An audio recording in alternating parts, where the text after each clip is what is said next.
นีวิทยุบ้านทุ่งเรดิโอโดยของปออุดมแม่เทียมบอลพุทธวงศ์ 89.50 เมกะเฮิรตซ์สถานีวิทยุมนเสียงธรรมอำเภอแม่แจ่มจังหวัดเชียงใหม่สถานีวิทยุตังเวียงป่าเป้าเนาะบอกว่าจะเป็นดอยหมอกเรดิโอหรือว่าแม่ขจานเรดิโอแล้วก็สถานีวิทยุหลายๆสถานีเนาะแต่ที่เป็นเจ้าภาพหลักอย่างเป็นทางการสถานีหลักอย่างเป็นทางการสถานีวิทยุวัดฝายหินอำเภอเมืองจังหวัดเชียงใหม่อันนี้เปิดฮับ แล้วก็สถานีวิทยุวัดน้ำบ่อซาวาตัวโอ้แต่คืนนี้เปิ้นก็ขอบคุณทุกพี่เลินขอขอบคุณท่านอาจารย์ท่านอาจารย์เจริญเนาะที่เปิ้นฮับเปิ้นลิงก์สัญญาณเชื่อมสัญญาณต่อไปนะแต่คืนนี้เปิ้นก็ครูบาอาจารย์บอกว่าบ้านเฮาบอกว่าบ้านเปิ้นบอกว่าบ้านเฮาบอกว่าตั้งกรุงเทพก็ดีตั้งเชียงใหม่เฮาก็ดีแล้วก็เขตตั้งเฮาแต่คืนนี้ก็มีการเรียกว่าธรรมะโตรุ่งเป็นทีมหรือว่าธรรมะเป็นทีมเนี่ยแต่คืนนี้นะอาตมาก็ฟังอยู่แต่ในช่วง5 ทุ่มถึงเที่ยงคืนนะอาตมาก็สวดมนต์เนาะอาตมาก็สวดมนต์เอาสวดมนต์ข้ามปีของอาตมาไปแต่คืนอาตมาก็สวดมนต์ข้ามปีไปเมื่อจบเที่ยงคืนแล้วก็มาเปิดรายการครูบาอาจารย์ก็ม่วนอกม่วนใจเนาะทางบ้านเฮาทางบ้านเปิ้นอาตมาก็ม่วนอกม่วนใจบอกว่าจะเป็นครูบาอาจารย์ทุกสถานที่ที่เปิ่นมาออกทุกวัดทุกวาที่เปิ่นมาออกรายการธรรมะอย่างมาให้บดีมันหายากศรัทธาญาติโยมเนาะมาให้บดีเฮาก็หาฟังได้ยากแต่ว่าศรัทธาญาติโยมก็บ่ท้อบ่ถอยนะบ้านเฮาศรัทธาญาติโยมเฮาก็บ่ท้อบ่ถอยฟังธรรมกันคืนหุ่งเต้าแจ้งเต้าที่อาตมาฟังอยู่นะฟังธรรมกันคืนหุ่งเต้าแจ้งตะคืนโอ้อาตมาก็ขอปู่จาน้ำใจศรัทธาญาติโยมเด้ออุ้ยอวนนะตะคืนนี่นะบารับเตื้อฟังธรรมจนจบแม่สุกเกี้ยวแล้วก็ศรัทธาญาติโยมหลายท่านนะที่ตะคืนอาตมาฟังอยู่รวมถึงอาตมาก็รับไปพ่อง รับไปพ่องตื่นมาก็ได้ยินครูบาอาจารย์เปิดลาบะนะคืนหุ่งเหมือนกันศรัทธาญาติโยมเรียกว่าแตนการสวดมนต์ข้ามปีสร้างบารมีข้ามพศเรียกว่าธรรมะข้ามปี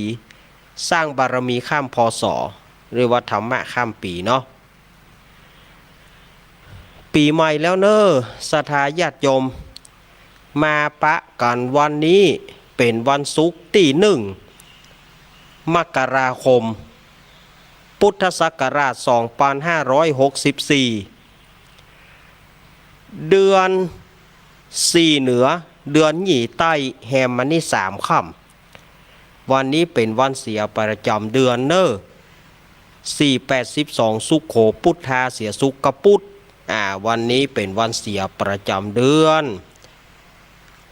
วันนั้นเป็นวันใจฤกษ์แต่มันไปเป็นวันเสียเหียก็เลยทำการมงคลอันใดบ่ได้วันนี้ หลายวัดหลายวาเปิ้นก็มีการส่งน้ำธาตุแบบภายในคือเปิ้นบัดนิมนต์ต่างวัดละอย่างที่วัดหนองยวงวัดดงหลวงแล้วก็หลายวัดอยู่ที่เปิ้นวันนี้เปิ้นก็สละสลงน้ำไปการภายในป้านเปิ้นบัดนิมนต์ต่างวัดต่างวาละนะวันนี้ก็มีเนาะมาปะกันแล้วอาตมาจะได้เล่าธรรมหลวงอาตมาจะได้เล่าธรรมหลวงก็คือเนื้อมหาจาตุเวสสันดรชาดกในวันนั้นที่อาตมาเล่ามาถึง11 กันก็ยังเหลือแถมซองกันก็คงเหลือทำชักกษัตริย์หรือว่าสักคติแล้วก็กันนกรวันนี้อาตมาภาพจะเล่าทำกันที่12คือการสักกติหรือว่าชักกษัตริย์อันประดับประดาคาถา36พระคาถาวันนี้วันนี้อาตมาจะเล่าเหี่ยวผูกหนึ่งก่อนเนาะจะเล่าผูกที่12สำหรับชะตาผู้ที่เกิดปีก้อยปีกุลปีหมูเปิ่งจ้างผู้ที่เกิดปีก้อยปีกุลปีหมูเปิ่งจ้างอาตมาภาพจะเอาทำกันสักกติมาเล่าให้กับศรัทธาญาติโยมได้ฟังเอาละเพื่อบ่ให้เป็นการเสียเวลาวันนี้เฮาต้อนรับขวัญวันปีใหม่อาตมาก็จะมาเล่าทำปีใหม่เล่าทำเฮือศรัทธาญาติโยมเป็นชะตาสืบชะตาตัวเนอไผเกิด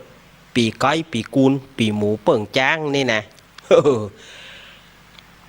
อาตมาจะมานั่งเล่าให้ศรัทธาญาติโยมได้ฟังแล้วก็จะเปิดสายแล้วก็จะขอบคุณคลื่นของพ่อลุงดมแล้วก็มาช่วงที่4นี้ไม่ใช่ช่วงบ่าย4โมงกะไปช่วงที่4ที่ไหนช่วง4โมงเป็นต้นไปอาตมาก็จะมาเล่าเล็กเก็ดน้อยแล้วก็จะมาเปิดสายให้นักแถมหน่อยเนาะเปิดสายให้นักแถมหน่อยช่วง4โมงนี่นะช่วงที่2นี่นะเอาละศรัทธาญาติโยมวันนี้อาตมาก็จะมาเล่าทำที่ค้างไว้วันศุกร์ที่แล้วอาตมาภาพได้นำเอาทำกันมหาราชสำหรับผู้ที่เกิดปีจอเปิ่งหมาเล่าให้ศรัทธาญาติโยมได้ฟังกันก็ต่อเนื่องว่าชูชกได้นำเอา2กุมารหลงเข้าไปในเมืองเชตุดรพระพ่อปู่สนใจก็ไทยเอาลูกเอาหลานตึงกู้แล้วก็ไต่ถามสารทุกข์สุขดิบว่าป่อเจ้าเป็นจะใดเจ้าจารีก็บอกว่าป่อปู่เนี่ยใจหายไล่แม้กระทั่งลูกตัวเก่าบ่เอ็นดูลูกตัวเก่าพระเจ้าสนใจก็เลยห้างจ้างห้างม้าเพื่อจะไปตวยหาพญาเวสสันตระส่วนปู่พราหมณ์นั้นมันกินเกินบรรดาข้าใจไม่ยิงตึงร้อยเนี่ยเอาอาหารป้อนมันเอาป้อนเข้ามันบ่สามารถจัดท้องมันบ่สามารถจะฮับได้ท้องก็เลยแตกเมื่อท้องแตกแล้วก็พระเจ้าสนใจก็บอกว่าต้องเอาไปวันนี้เอาไปเผาวันนี้เขาก็ห้ามปู่พราหมณ์ไปเมื่อห้ามปู่พราหมณ์ไปก็บอกฮู้ว่าจะไปฝังที่ไหนจะเอาไปเสียที่ไหนเสียวันตกก็บ่ได้เสียตั้งใต้เปิ้นก็บ่ฮื้อเมือเสียตั้งเหนือเปิ้นก็กลัวผีมันหลอกเอาไปเสียตะวันออกเปิ้นก็ซ้ำบ่ฮื้อไปเสียที่ไหนก็บ่ได้บ่มีที่เสียก็เลยลงมติกันเอาไปเสียที่ขี้แห้งเปียงกลางขาขี้กาเปียงหัวเข่าเมื่อจะเสียศพปู่พราหมณ์บ่มีตู้เจ้ามาบางสกุล คนบดีนี่มันก็ตึงบดีเนาะ บ่มีตู้เจ้าจะมาบางสกุลไปเสาะนิมนต์ตู้เจ้าที่ไหนก็บ่ได้ตู้เจ้าก็ติดงานกันหมดในที่สุดก็ไปได้ตู้เจ้าตัวหนึ่งมาซ้ำว่าบ่จ้างไอ้อย่างสักอย่างมาถึงก็มาปอนก็บ่จ้างอย่างก็บ่จ้างเขาไล่เหิบศรัทธาญาติโยมก็เลยส่งสาการต้านข้าเผาปู่พราหมณ์ในครั้งนั้นนะเผาศพปู่พราหมณ์เมื่อเผาศพปู่พราหมณ์เป็นที่เรียบร้อยพระเจ้าสนใจก็เลยนำเอาริพล12อโคเพณีออกไปเพื่อจะเข้าไปในป่าเขาวงกฏเพื่อจะไปตวยหาพญาเวสสันตระนางมาทีวันนั้นอาตมาได้เล่าตึกนี่เนอวันนี้อาตมาจะมาเล่ากันสักกติ หรือว่าการชักกษัตริย์บางที่บางแห่งเปิ้นขอว่าการฉอกษัตริย์ก็ได้ชักกษัตริย์ก็ได้อาตมาก็จะนำมาเล่าต่อไปเลยเนาะเพราะว่าอันนี้มันเป็นการเล่าอาตมาก็ จะมาเล่าให้ศรัทธาญาติโยมทั้งหลายได้ฟังอันช่วงที่สองก็เปิดสายนักๆช่วงที่สองเนี่ยอาตมาจะเปิดสายให้นักเลยจุใจเลยเนาะเพราะว่าวันนี้อาตมาก็บ่มีข้อมูลอะไรอย่างนักหนาแต่ว่าอาตมาเป็นมวยแตนเปิ้นเมื่อเป็นมวยแตนอาตมาก็จะใช้เวลาให้คุ้มค่า อาตมาก็จะมาใช้เวลาแห่งคุ้มค่าเอาละอาตมาจะเล่าทำต่อไปเลยเนอะทีนี้เจ้าจารีนำลี้พล12อัคโขเพณีนำออกมาจากเมืองเชตุดรเข้าสู่เขาวงกฏเสียงรถเสียงลาสถาญาติโยมพระเจ้าสนใจสั่งว่ารถไผ่บ่มีน้ำมันเติมเฮือเสียงเติมติ๊กน้ำมันป่าเลอะเอาน้ำมันของหลวงนี่รถไผ่บ่มีน้ำมันเติมยางรถไผ่บดีเปลี่ยนให้ฟรีพระเจ้าสนใจว่ายางรถไผ่มีปัญหาเช็คคือฟรีทีนี้เสียงรถกาเสียงล้อกาก็เข้าไปเข้าไปในป่าเขาวงกฏสถาญาติโยมเสียงรถกาเสียงล้อกาเสียงม้าเสียงจ้างสนั่นป่อนปืนเจ้าจารีนำไปเจ้าจารีนำไปเอ้าหลานมาตุยลุง เจ้าจารีนำไปโปดโทหมู่กองหมู่กองผาเลตก็มีหมู่กองมองเซิงกองสะบัดใจสะพ่องปัดเท่าดีใจล้ำที่จะได้ไปฮับเอาพระเวสสันตระแบกกองปูจาว่าสถาญาติโยม แบกกองปูจาหล่นว่าตีไปตัวต้มเนาะแบกกองปูจาวะทีนี้มันเป็นภัยกับบ่หัวไปตักอัลลอแบกกองปูจาได้แต่บททศวะโบโยกขึ้นหรอเอามันโยกบักขึ้นเอาหมอนี่ไปตักเปิ่นอย่างเนาะย่ำปล่อยเปิ่นแบกเอาเล่ามันจะปิติมันจะขึ้นอย่างได้หมูนะแบกกองปูจาหล่นนะสลายญาติโยมป่ะหมอนั่นไปเสียวว่ะนะโลแบกกองปูจาแต่นี่สะดุ้งสวะโบอันนี้ยกขึ้น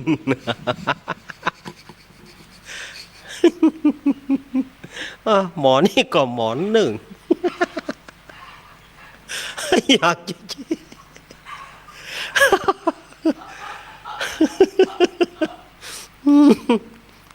แล้วไปแกนขนมเนอะ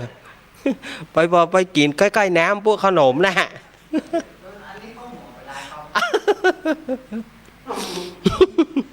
หมอนี่ก็หมอหนึ่งเต้ไปตากเปิ่นอย่างเนาะโอ้ยที่นี่ก็ปรากฏว่าปากันไปจุกที่หนองสาระหนองสาระหรือว่าสะบกคารณีนั่นนะเจ้าจารีก็บอกว่าหมู่เฮาพักทับไว้ก่อนหมู่เฮาพักทับไว้ก่อนแล้วก็เล่าให้คนต่างหลายว่าที่เนี้ยเฮามาซ่อนตัวที่เนี้ยเพื่อหลีกพามชูชกแต่ว่า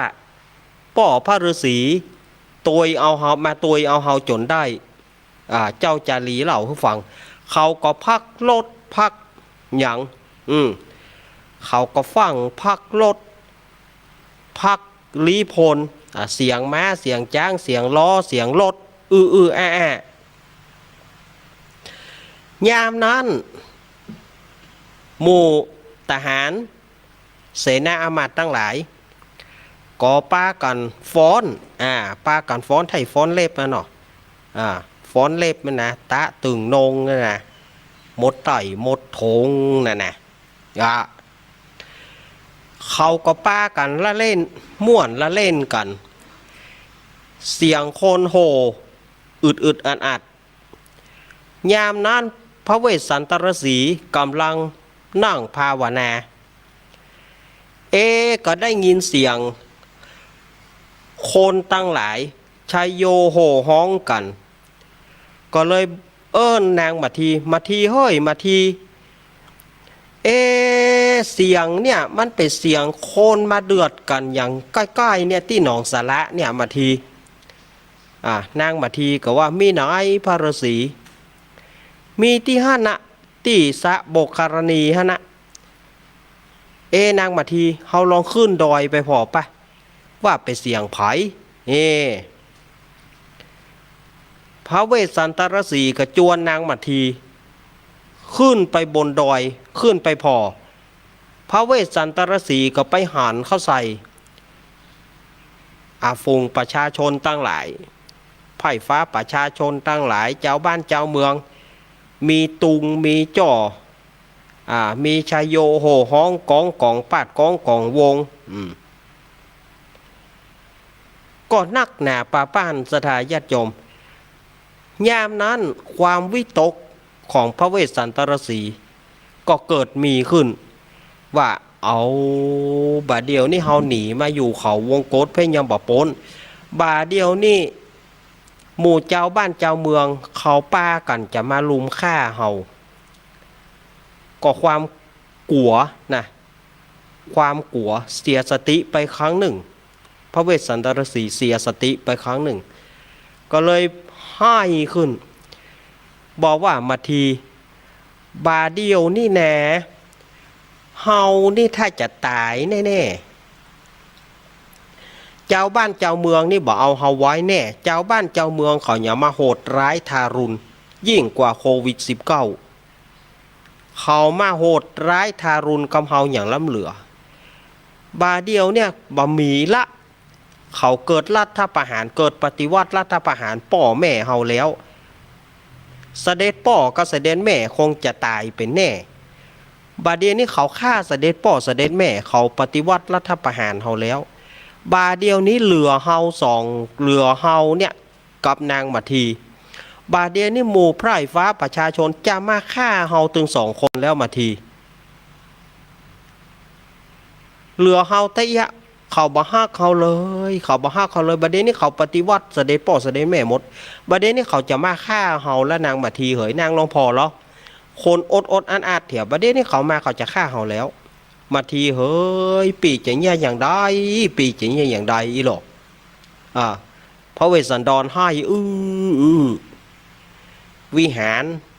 เปิ้นจะเอาแป้งหลองเข้าตู้เจ้าจะเอาไปเลี้ยงหมูเอามาต่อแป้งหมูกระทะเหรอหมอ เอามาให้เลี้ยงเตอะ เนาะข้ามมาแป้งหมูกระทะหมอหมดท่าหมอหวดหมูกระทะตึงวอนหมอ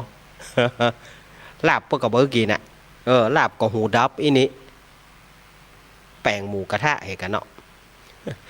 ยามนั้นนางมาทีพิจารณาว่าอันนี้เปิ้นมาดีเปิ้นบ่ได้มาหายพวกนางมาทีก็เลยบอกว่าข้าแด่พระฤาษีผู้เจริญเสียงที่ท่านพระฤาษีได้ยินเนี่ยเสียงนี้บาใจเป็นเสียงที่เขาจะมาฆ่าเฮาถ้าเขาจะมาฆ่าเฮาเรื่องอย่างเล่าเขาจะรอเวลาถ้าเป็นว่าเขามาฮบมาฆ่าเฮาถึง2นั้นเขาย่อมเข้ามาถึงประชิดตัวย่อมจะมาฆ่าเฮาเป็นที่เรียบร้อยแต่นี่เปิ้นพักทับพักแยงเปิ้นชายโยโห่ฮ้องพ่องก็ฮ้องเพลง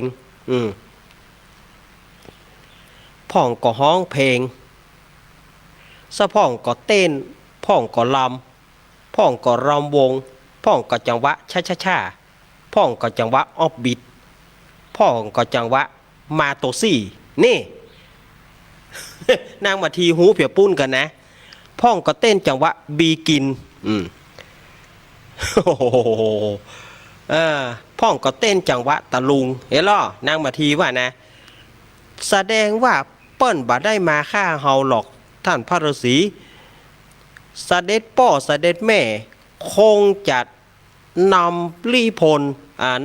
พลต่าง เข้ามาฮับเสด็จปี่เข้าไปเป็นพญาเจ้าเมืองท่วนสองแน่แท้เจ้าปี่พอเตอะ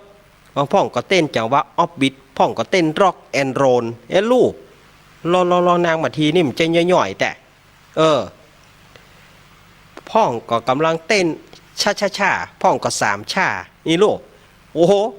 นางมาทีนี่หูเลิกขนาดหอแสดงว่าบ่มีหยังขวัญเอ๋ยขวัญมาอยู่กับเนื้อกับตัว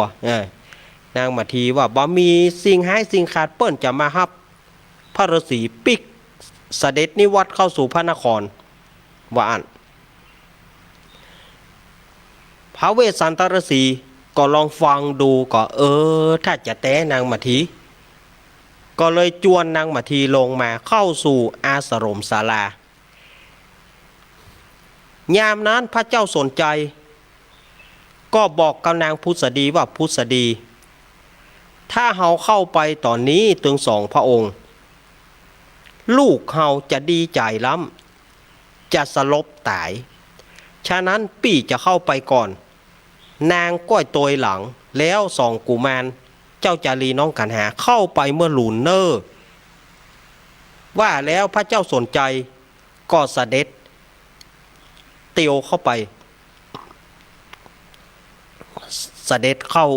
อาสรมศาลาเสด็จเข้าวัดมายามนั้นนางมาทีหานยังอันก็ว่าก็ได้อู้กับพระเวสสันตฤาษีว่าพระฤาษีบดเสด็จป่อมานี่เนาะแสดงว่าเสด็จป่อเนี่ยบ่ได้มาฆ่าเสด็จพระฤาษีหรอกเปิ้นจะมาทูลเจิญฮึปิกไปบ้านไปจองพระเวสสันตฤาษีทอดพระเนตรหานยังอันก็จวนนางมาทีไปต้อนรับเสด็จป่อพระเวสสันตฤาษีก็ก้มลงกราบนางมาทีก็กราบบอกว่าข้าน้อยจื่อมาทีขอกราบปาตะเสด็จป่อพระเจ้าสนใจอู้บอกออกบอกบ่ถูกน้ำตาไหลพึกให้ขึ้นแล้วก็ถามว่าเจ้าเขาเป็นจะได้พ้องมาอยู่ที่ในบ้านใน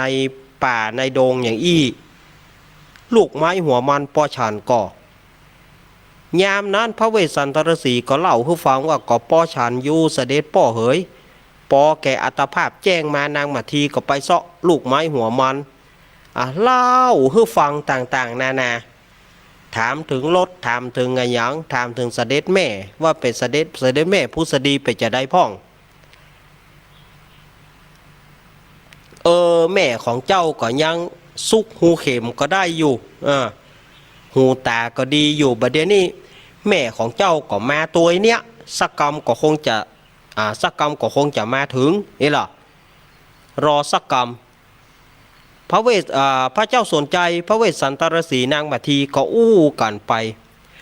นางมาทีก็บอกว่าเสด็จปี่สนใจไปเมินแล้วสมควรเฮาเข้าไปพ้องนางพุทธดีก็เลยเข้าไปนางมาทีก็ฟังไปต้อนรับกราบพระบาทนางพุทธดีแล้วก็จวนกันมาอู้มาจ๋าแล้วก็พระเวสสันตฤาษีก็ได้ถามเสด็จป่อว่าข้าแห่งเสด็จป่อเมื่อเกิงเดือนที่แล้วข้าเฮือตานเจ้าจารีน้องกันหาปู่พรามชูโชคลากไปตีไปเสด็จป่อจะหูข่าวพ่องก่อพระเจ้าค่ะเนี่ยอันลูกของเจ้านั้นป่อได้ถ่ายเอาแล้วบาเดียวนี้ก็มาเนี่ยมาตัวเนี่ยบาเดียวเนี่ยอีดอกว่าแล้วนางมาทีก็ซาดทหารเจ้าจารีน้องกันหา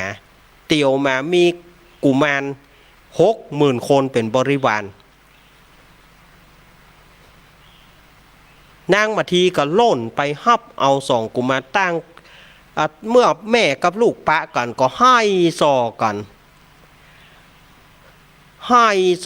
นไป6 กษัตริย์ก็มาปะกันต่างตนต่างดีใจล้ำอู้บอกออกบอกบ่ถูกสลบตายตึง6 กษัตริย์โอ้โหสลบตายสถาญาติโยม ตายลืมอ่ะบ้านเฮาฮ้องว่าตายลืมอ่ะตายลืมสลบตาย6กษัตริย์ปากันล้มตายส่วนคนแถม12อโคเพนีบาอาจที่จะอดได้ป้ากันสลบตายหมดสลบตายเหมือนกันหมดยามนั้นหินปันทุกำพลศิระอาจอ่านเป็นที่นั่งของพระอินทร์แต้นหินที่นั่งของพระอินทร์ฮ้อนกระด้างพระอินทร์นั่งบ่ได้พระอินทร์ก็เลยส่องที่พระเนตรโอ้6กษัตริย์แล้วก็ฝูงคนทั้งหลาย12อโคเพนีตายหมดถ้าบ่ช่วยโอ้บ่ไหวกะ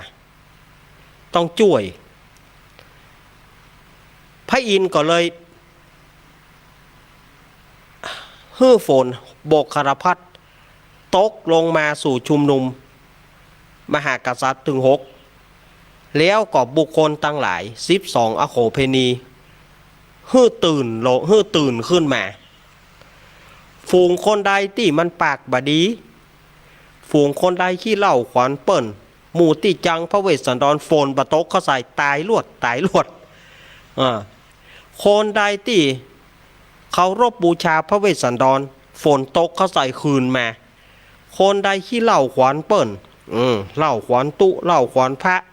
โฟนตุบะโตเขาใส่ตายลวดสระอย่างเพราะว่าฝนโบคารพัดเนี่ยคนใดมีบุญฝนตกเขาใส่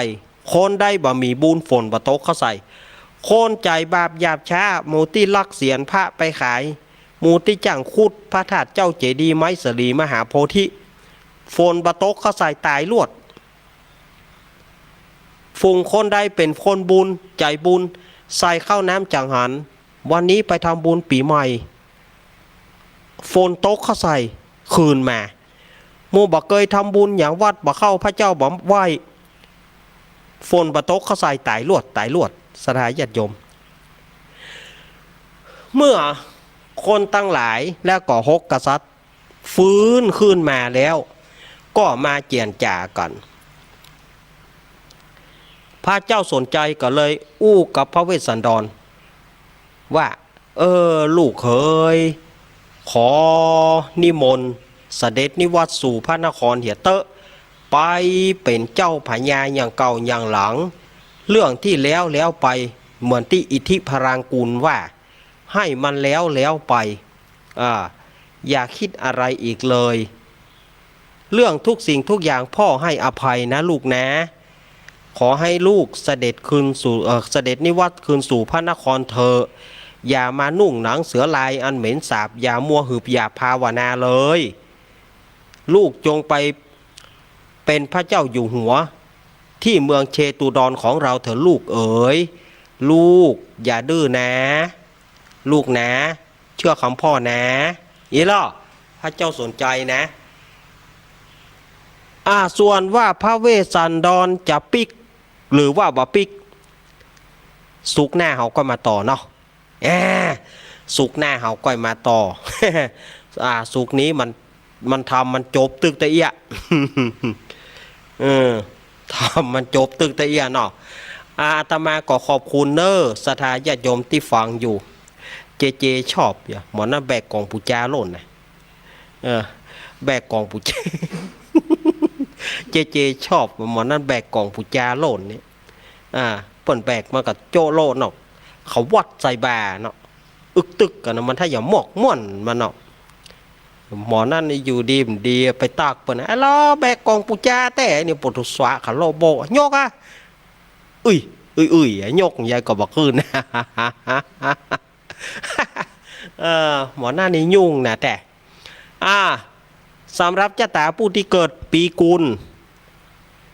ปีก้อยปีกุลปีหมูเปิ่งจ้างนั่นนะก็ฟังทำกันนี้เนอะอาตมาเล่าให้ฟังนะศรัทธาญาติโยมอย่าเล่าแต่พ่องเล่นพ่องนอศรัทธาญาติโยม อันไหนที่มันม่วนอาตมาก็เอามาเล่าอย่าเอาไว้วันศุกร์หน้าอาตมาจะมาเล่ากันนครกันฮื้อใหม่เนาะก่อนที่จะ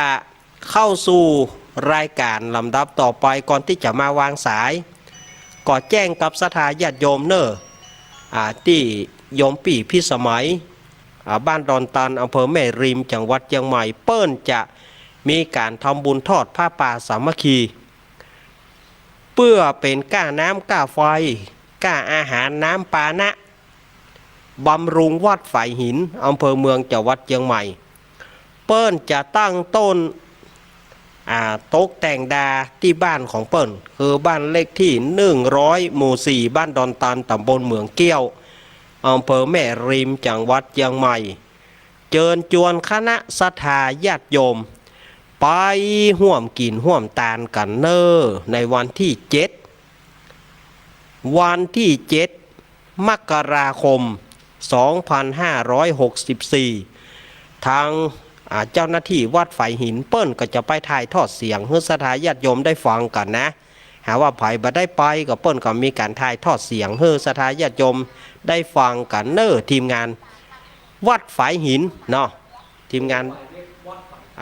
เปิ้นทีมงานวัดฝ่ายหินเปิ้นจะไปถ่ายทอดให้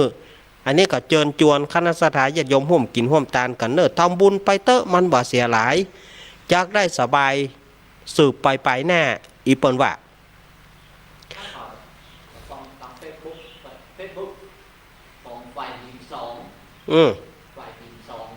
ฝ่ายหินสองนี่เนาะเนอะขอบคุณเจก็คอยป้อนข้อมูลเฮ้อขอบคุณอีกามีตัวช่วยอีพ่องยาแควนบอกเพื่อนว่าฝ่ายหินสองเขาพิมพ์ว่าฝ่ายหินสองอันเรื่องเวิบนะอาตมาบอกเข้าใจเอาละบอวันนี้เปิดสายเนาะเปิดสายละตอนนี้3:34 นาที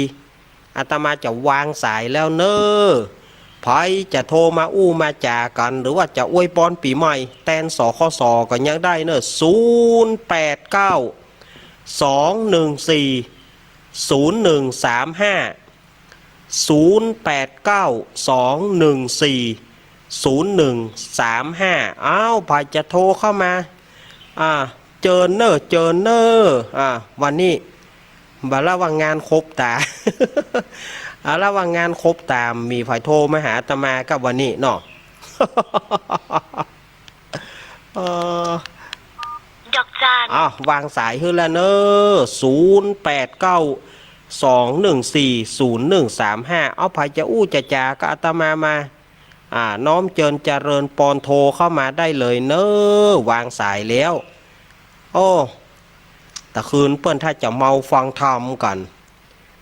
วันนี้ก็เลยบ่มีไผจะโทรมาก็วันนี้บ่เป็นหยังอาตมาก็จะว่าไปเรื่อยๆอาตมาก็จะว่าไปเรื่อยๆเนอะ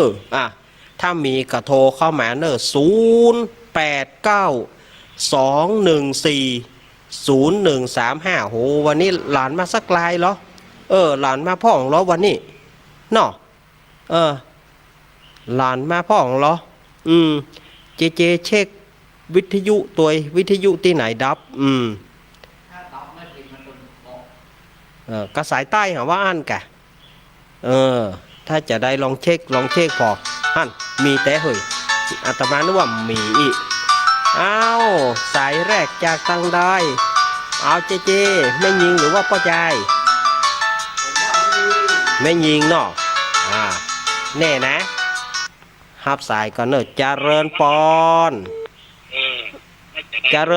ติดแล้วไหว้สาเจ้าลุงเน้นแม่สีทอนเจ้าฟังอยู่เนอะฟังอยู่เนาะเจ้าวันดีปีใหม่นะลุงเน้นวัดดีปีใหม่แม่สีทอนเจ้าปีใหม่ปีนี้ขอให้ลุงเน้นอยู่ดีมีสุขครับอายุมั่นยืนยาว100 สาวนะเจ้าครับขอบคุณแม่สีทอนเนอะเจ้าวันนี้ตู้ลุงมาจ๋าวันนี้ตู้ลุงเปิ้นตีธุระเปิ้นวันนี้ตู้ลุงเปิ้นบ่ได้อยู่เนาะจ้าขอบคุณครับขอบคุณแม่สีทอนเนอะเจ้าสาธุเจ้าสาธุปีใหม่เนอะยินดีปีใหม่เนอะโอ้แม่สีทอนสุมาเตอะ อีแม่หังเล่นเปิดซ้อนกันน่ะแล้วเดี๋ยวนี้แม่เจ้าใส่เฮาหรือว่าเจ้าไปทางวิทยุกับหมูเดี๋ยวเนี้ย 0892140135ตะกี้ดูว่ามันจะมีสายซ้อนเข้ามาอ้าวโทรเข้ามาเลยเนอะสายแรกโอ้เจนี่ถูกแต่เมื่อใดก็เฮาเสียเปรียบเฮ้ยจะเริญปอน เจ้ากลับไปสาเด้อเน้นมาสุเกี้ยวศิลปอนเด้อ มาแล้วแม่สุกเกี้ยวมาแล้ว เจ้าฟังอยู่เด้อติดตามอยู่ ติดตามอยู่นอ เจ้าตะคืนกับคืนนุ่งอ่ะตั้ง2 ทุ่มไปถึงตี 3อ่ะ โดเลี้ยวอกเลี้ยวใจเต้ๆ แล้วอกแล้วจ่ายโอ้ ที่ลูกมันแขมบ่โทเฮาฟังเพิ่นม่วนเนาะ น่ากะ ประเด็นนี้ปี64ก็เข้ามาวันนี้วันที่1แล้วเด้อเจ้าขอเน้นกะทุกรูปทุกตนทุกองค์ขึ้นสีขาวเนี่ย มีอายุวันนะมีสุขภาพสมบูรณ์แข็งแรงเฮงๆรวยๆเด้อ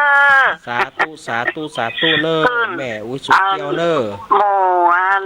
ขึ้นสีขาวมูจทาแถมขอให้ร่ำให้รวยขอมีสุขภาพสุขภาพสมบูรณ์แข็งแรงเด้อเจ้าเด้อ อ้าวขอบคุณ เจ้ากลับไว้สาเด้อสาธุเด้อเจ้า สาธุนี่ใครจะโทษอวยพรปีใหม่ก็ได้บ่ต้องซื้อสคสละเนาะซื้อสคสก็เสี่ยงหลายบาทบัดเดี๋ยวนี้ใบตะไดหมูสคสเนี่ยบัดเดียวเสียงเฮามีแล้วเหรอกระบอกเสียงเฮามีกระบอกเสียงเฮาก็คือหยังวิทยุแต่ก่อนนี้กว่าจะได้ออกวิทยุบัดใจเป็นเรื่องง่ายๆสมัยก่อนนี้ซื้อเวลาเปิ่นก็45 นาทีเกินชั่วโมงก็45 นาทีเต็มบ่นำจะได้ชั่วโมง45 นาทีตึงเปิดเพลงเปิดหยังกะไว้เลยว่าถ้าเปิดเพลงก็5 เพลง สมัยก่อนนะเจ๊ซื้อเปิ่นจะเริญปอนนมัสการเจ้ามาแล้วเนอโยมปี่พิสมัยมาแล้วเจ้าเป็นได้ห้องง่วงนอนก็เกาะเมื่อตอนนี้ก็เมื่อไงนี่ก็เลยพักผ่อนเอาเต็มที่ละเจ้าแรงนี่กับมาแตนตู้ลงครับมันก็จะว่าแค่รับก็แค่รับนะแค่รับก็แค่รับเนาะแค่รับก็แค่รับแค่ฟังก็แค่ฟังเนี่ยเอามันกับแล้วใจเดี๋ยวมันต้องฟังให้มันจบเนี่ยเนาะมันแล้วใจอ่ะขึ้นไม้มันติดค้างอยู่ฮะเนาะขึ้นไม้ก็ขึ้นให้มันสุดยอดเนาะแม่นน่ะกับพวกกรรมโบราณเพิ่นว่าขึ้นไม้ก็ขึ้นได้ให้ลงนะขึ้นได้ให้ลงนี่บาละเนาะเฮ้อแน่กะเนาะมันเน้นมาหลายรอบแล้วเนาะครับเน้นมาหลายรอบแล้วรู้สึกว่าก็ดีขึ้นปีใหม่นี่เพราะว่าเน้นจะได้อยู่วันไหนเนาะก่อนนั่นนะฟังไปเรื่อยๆก่อนเดี๋ยวว่าไปเรื่อยๆฟังไปเรื่อยๆก่อนบอกฮู้ว่าเอาท่านหัวหน้าใหญ่ว่าเนาะรายการมาเมื่อใดก็แม่นน่ะรายการมาเมื่อใดก็เมื่อเอาท่านหัวหน้าใหญ่ว่าเปิ้นว่าวันนั้นเฮาก็ดูต่างได้มาโชคดีไปเพราะว่าตังอะไรเวียงให้ได้ฟังตัวน่ากันเนาะเอาขอบคุณเมื่อคืนนี่เตรียมไว้ดีๆเมื่อคืนนี่คนจะฟังนักเนาะคนฟังนักเพราะว่าอย่างมันไม่ได้ไปไหนหรอกนอนฟังอย่างเงี้ย2 ทุ่มมันสบายเนาะน่ากะเน้นกับเปิดสายเจ้าเลยบางทีก็มาถึง2 ทุ่มครึ่งเปิดสายเลยปัดป่ะอันนี้ก็รอไปเตะง่วงยาวยิ่งได้นี่น่ากะเนาะจ้ะ เอาขอบคุณโยมปีพี่สมัยเนอ เฮ้ยเดียวเขาจานเอาดินขี่ขวางวะ เฮ้อบ่เป็นหยังไผจะมาขว้างกันได้ลงคอเนาะ ปีพี่สมัยครับ เจ้านมัสการละเจสวัสดีปีใหม่ ปีที่สตาร์ผมสวัสดีปีเหมือนกันนะครับ เจ้า อ่าน มัสการเนนใจเจ้า ครับ ปี ค ค รั รั บบ เจ้า วันนั้นมีการถ่ายทอดเลยเนาะ เจ้า นี่การถ่ายทอดของบอสฝ่ายหินเนาะ ไอ้ยังก็ เปิ้นว่ามีการถ่ายทอดจากวัดฝ่ายหินเนาะอี แม่นแล้วมาก่อนมาแล้ว ก็ปล่อยไปด้วยแล้วมีหอยกระสุน มาตัวกันมาตัวกันได้หรอ ถ้าน้องเนนบัติดอย่างก็จะไปเนาะ ถ้าน้ มา อง ตัว เนน กันมาตัวกันก็ได้หรอ นะกะถ้าน้องเนนติดก็เลี้ยวไปส่วนมากโอ้วันพัดแหมวันพัดดีบัดดีจะได้มาแตนหลวงลุงแหมเลี้ยวเนี่ยเพราะมันเป็นวันพัดพอดีนี่หลวง น ลุง อนพักเมื่อไหร่สัญญาณไปฝนนี่ อะกะ เออ บอกหัวอ่านนี่กระเดียวก่อนต้องถามหลวงลุงดีๆ ดีบัดนี้อาจจะให้หลวงลุงจะขอนิมนต์หลวงลุงเข้าไปฮับกับบอกหุ มาด้วยกันไปหมูเนอะ ครับเอาขอบคุณโยมปี่เนอ เจ้านมัสการ ครั เจ้า ขอบคุณเนี่ยก็บอกว่าเต้อนะมันก็เป็น2625อยู่นะสถานญาติโยมเนาะโอ้เดี๋ยวว่าบ่มีเจริญปอนเจริญปอน ไว้สาเจ้า จากตังได้จากตังได้ แม่โทรลูกเมืองฝางมา แม่ฟังประจำอะ เมืองฝางแม่ยัง แม่พลอย แม่พลอย วันนี้ตู้ลุงหัวได้มาเนาะ วันนี้ตุลุงเปิ้นตีธุระ บางประการ ฟังลูกเนนก็ได้ ครับ แม่ก็ฟังประจำอะแต่แม่แบบได้โทรกำเตี้ยอะ มาได้โทรกำเตี้ย แม่ไม่ได้โทรหาลูกเนนกำเตี้ย บ้านหยังแม่ฝาง อ๋อแม่อยู่บ้านสันทรายหลวงเจ้า สารทรายหลวง เจ้า ครับ โอ้ย ขอให้ลุงเนนอยู่ดีมีสุขเนอะไปเจ็บไปไข้อย่างนะครับ ขอบคุณเนอแม่เนอขอบคุณนักๆนะ เจ้าปีใหม่นี้เนาะ ครับปีใหม่นี้เนาะ ไว้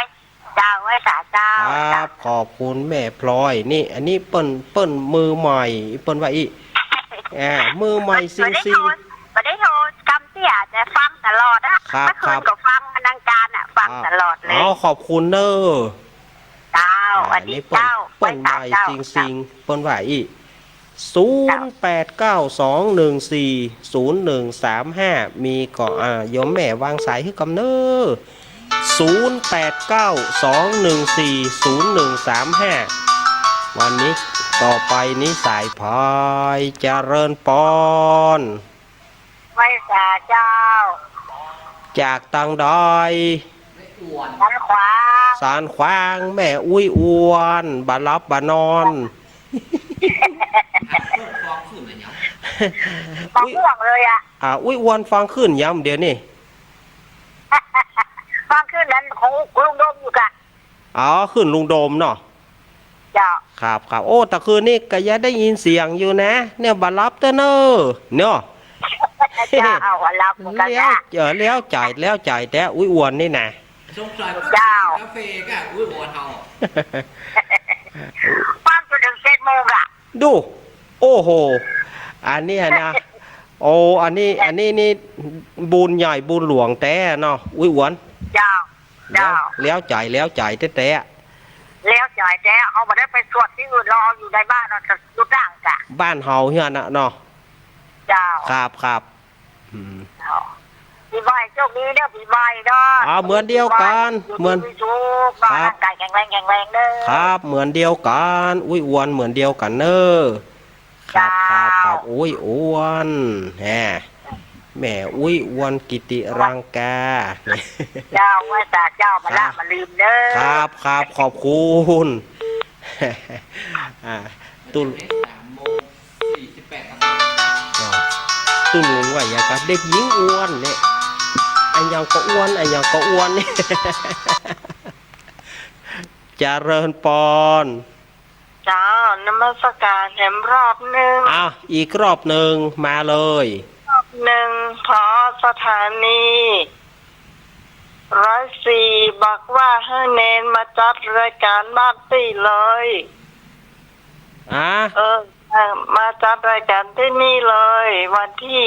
7 วันที่7 ทุ่มยังนะครับ ก็อ๋อ มาจัดที่นี่เลยเพราะว่า5 โมงไปอย่ามาฮับพระป่าที่นี่ อือหือ จ้ะมาเลยมาด้วยกัน 5 โม เล งแม ย ลง น้องเจเจก็มาด้วยกันเลย ครับ ถ้าจะได้ก่อนถ้าว่าน้องเนนบัติดอันใดก็จะไปเนาะ ว่าเหตุวันก็ไว้ย มันเขียมโลดเลยนะ ได้กะตื้อกันแล้วกะตื้อแล้วกะค ถ้า อ ว่าอันนี่นะครับ ต้องให้ป้ากันเหน่อยบอกหน้ากะนอ แน่จะ ทำมาวันนั้นเนี่ยมันหาวัน โอ้โห เนี่ย น่าจะขอไหว้สาตุลุงนะจะขอติดห้อยตุลุงไป ว่าพอสถานี104บอกว่าบอกเนรรักเลยบอกว่ามาจัดรายการที่เจ๊เลย ครับเดี๋ยวถ้าเดี๋ยวน้องเนนจะประสานงานหลวงลุงก่อนเนาะ เจ้า ครับขอบคุณโยมปี้ขอบ สามมันต้องเป็นของเงินลุงว่ะ ครับขอบคุณโยมปี่ล่วงหน้าเนอะ ว้าว ครับขอบคุณนากะ เอ้ยมันตังกับรถกับแรงนี่บ่ได้นะ ถ้าวันเสาร์วันติดอ้ายนี่ว่างอยู่ แต่มันบ่จ่อยวันเสาร์วันติดเนี่ย วันที่7มันตรงวันไหนเนี่ย วันพาร์ทนะ0892140135มีก็อาจจะได้แถมสัก2 สายมาเน้นนะจะได้แถมสัก2 สาย เดิมนี้3:50แล้วครับ น่ากะ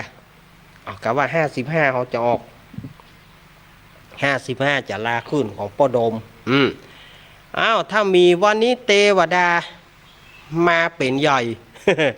เตวบุตรหายหมดป้อน้อยบุญปอนมีหน่อยวันนี้หลวงพ่อมานิดหลวงพ่อนิพนธ์ วันนี้เปิ้นถ้าจะสะดุ้งไม่ใช่ตุลุงนี่หลวงพ่อนิพนธ์เนาะไม่ใช่ตุลุงนี่เนาะก็แต่กับใบจ้อยแต่นะกะอวย ก็หลวงพ่อมานิมนต์เนอวันนี้ลูกหลานอยู่คนเดียวนะหลวงพ่อวันนี้นะอยู่คนเดียว2 คนเจอยู่คนเดียว2 คนเจ0892140135น้องเบี้ยวไปทางใดวันนี้น้องเบี้ยวเพลงกัดนะครับ น้องเบี้ยวถ้าว่าได้ยินอยู่ก็โทรมาหากันก่อนเนอะน้องเบี้ยวเนอะเป็นกำลังอกกำลังใจบอกเบอร์ต้นไหน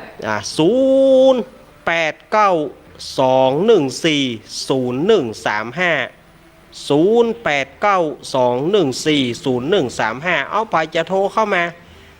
คะเขากันไปใกล้ไก่วันนี้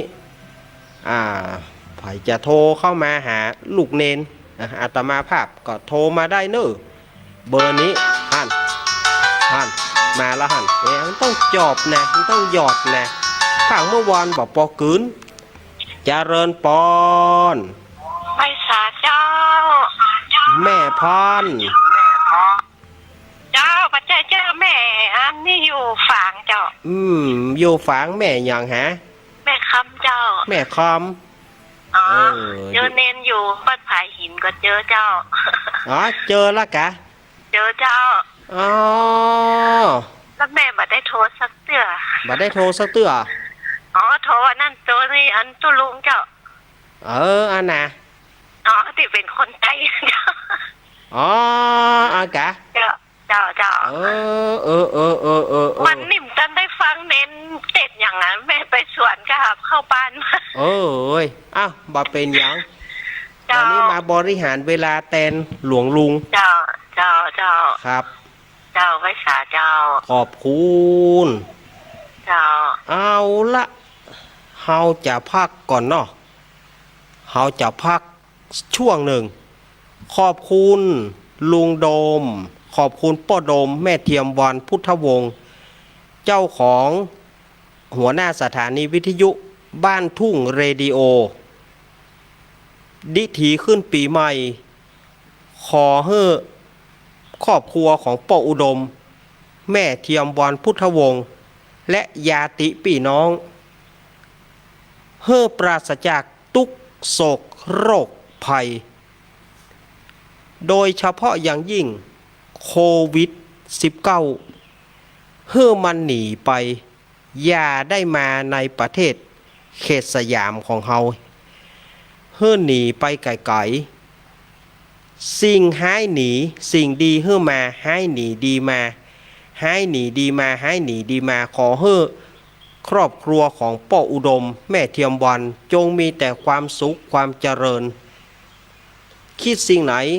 สมความมุ่งมั่นปรารถนาให้ได้สิ่งนั้นเนอจากใจของลูกเนนที่มาจัดรายการวันนี้เอาขอบคุณคลื่นของป้อลุงดมแม่เทียมวันเอาเขาจะพักกำเดียวเนอะอาตมาจะพักกำ